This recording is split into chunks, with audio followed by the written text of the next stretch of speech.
Greetings. It's wonderful to be with you and with all my friends at the Economic Policy Research Center in the Republic of Georgia. I'm very honored that the center and my good friend Nino have undertaken to translate my book, Ill Winds: Saving Democracy from Russian Rage, Chinese Ambition, and American Complacency. The book is a sober assessment of the challenges to democracy as we enter now the third decade of the 21st century,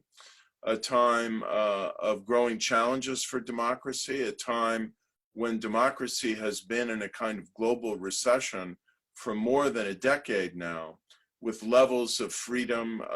diminishing every year for the last 14 years, with the rising pace of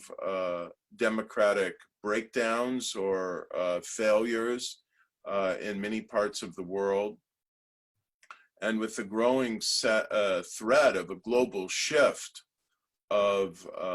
democratic prevalence in the world, of democratic leadership in the world toward the authoritarian mentalities and norms of states like Russia, China, Iran, Saudi Arabia, and so on. My book highlights a number of elements of the global democratic recession that I think we need as Democrats to be alert to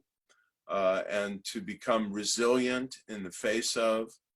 The first of them is the rising tide of illiberal democratic populism that is seeing a number of political leaders in the world, elected leaders, use the rhetoric and mobilizing logic of populism to rally the people behind a very narrow and illiberal vision of nationalism, of patriotism, of solidarity, to stigmatize the professional civil service, the media, political opposition, and anybody they can't control, intellectuals, research centers, as the enemy, as self-serving elites who are really not serving the good and deserving people of the country. Populism tries to divide ordinary people from professional meritocratic state elites and from intellectuals, universities, and others that would try and hold political office holders to standards of freedom, accountability, and the rule of law, and so on.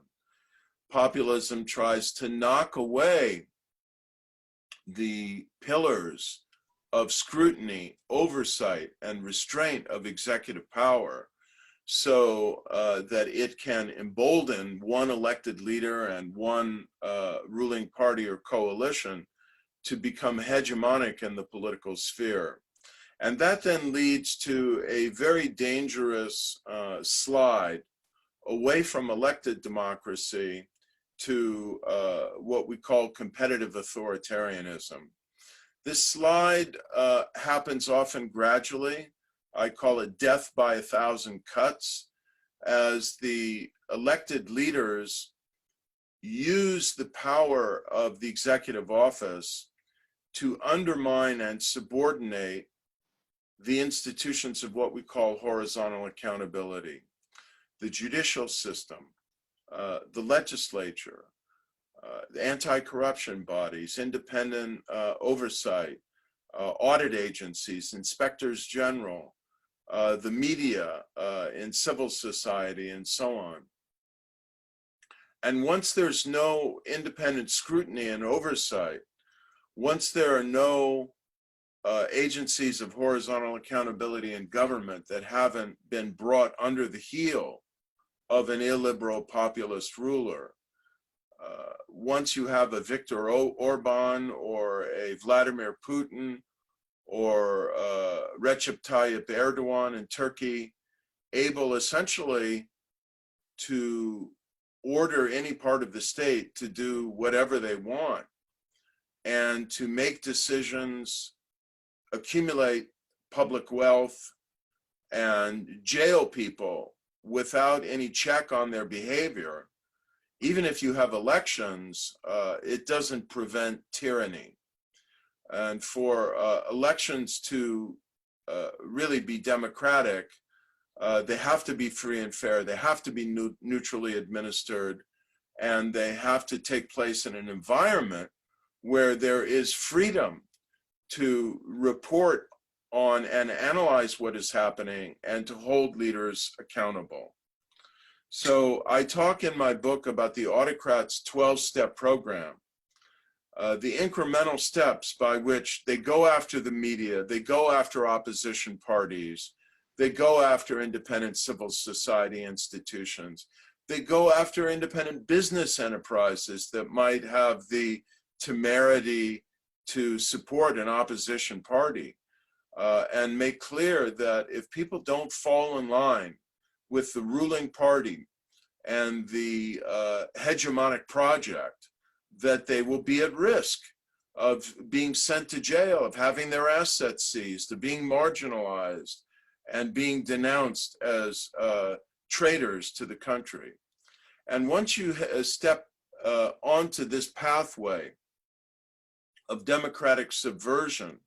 it gains momentum over time. And if independent institutions in the state,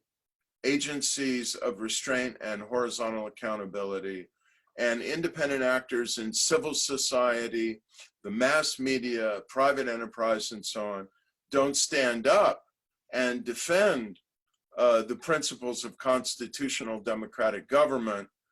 basically you're going to get an accelerating pathway to what you have in countries like Russia, Turkey, and Hungary. The second theme I talk about is the rise of, or resurgence of, Russia as a power that is trying to make the world, and certainly the near abroad around Russia and the periphery of the former Soviet Union, and even throughout Europe, make at least those parts of the world, but increasingly the entire world, safe for autocracy. And of course, this finds the Russian state and the Internet Research Agency and the whole Kremlin apparatus at the service of Vladimir Putin, increasingly using disinformation techniques and various forms of sharp power to penetrate the institutions, the media, the social networks, the intellectual networks of other countries, and pull them away to the service of Russian goals of delegitimating democracy and trying to create doubt and division and cynicism and ultimately rejection of democratic norms and institutions, which of course was a major goal of the Russian intervention in the 2016 American election, and we can presume will be what the Kremlin apparatus tries to do again to undermine American democracy, divide the United States from Europe, and try to bring down NATO and the whole architecture of liberal norms and institutions. A third factor I write about in the book is Chinese ambition, the rise of China as the next superpower in the world, and the growing muscular use in multiple dimensions by China of sharp power, power that isn't soft power, that works by persuasion and attraction, power that isn't military power or economic sanctions that tries to overtly compel compliance, but power that is a little bit subtle, but nevertheless coercive and covert and corrupting, to paraphrase the former Australian Prime Minister, Malcolm Turnbull. Sharp power seeks to cut into the deep tissues of democratic societies and co-opt them and coerce them and compel them to accept the Chinese narrative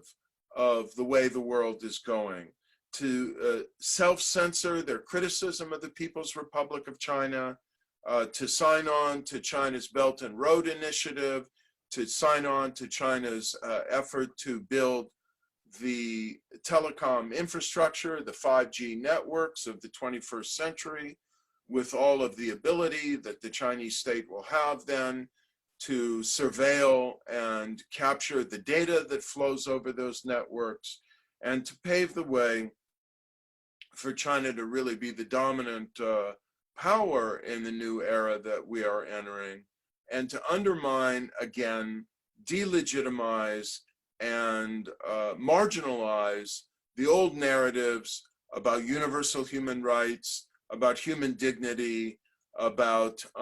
freedom as an important pillar of human dignity, and about the essential need for constitutionalism, limited government, an open society, and free media to check the potential tyranny of the ruler. And China is spending tens of billions of dollars a year in aid and global propaganda to try to propel this message. My final theme, of course, is about the United States and the Western alliance. We've seen significant deterioration of and polarization of democracy in the United States. And if we are going to be effective in meeting the authoritarian challenges and in preempting the aspirations of autocrats to aggrandize their power and destroy what remains of democracy, we need solidarity, we need international alliances, and we need to refurbish our own institutions and societies as exemplars of democratic values. And my book offers, I think, an agenda for democratic reform and renewal in the United States, and an obviously urgent agenda for reconstituting and re-energizing the democratic alliance that we have through NATO, through our strategic alliances in East Asia, and the informal alliances we have among the democracies of the world to continue to press and campaign for values of freedom, human rights, rule of law, and transparency, not as Western values, but as universal values.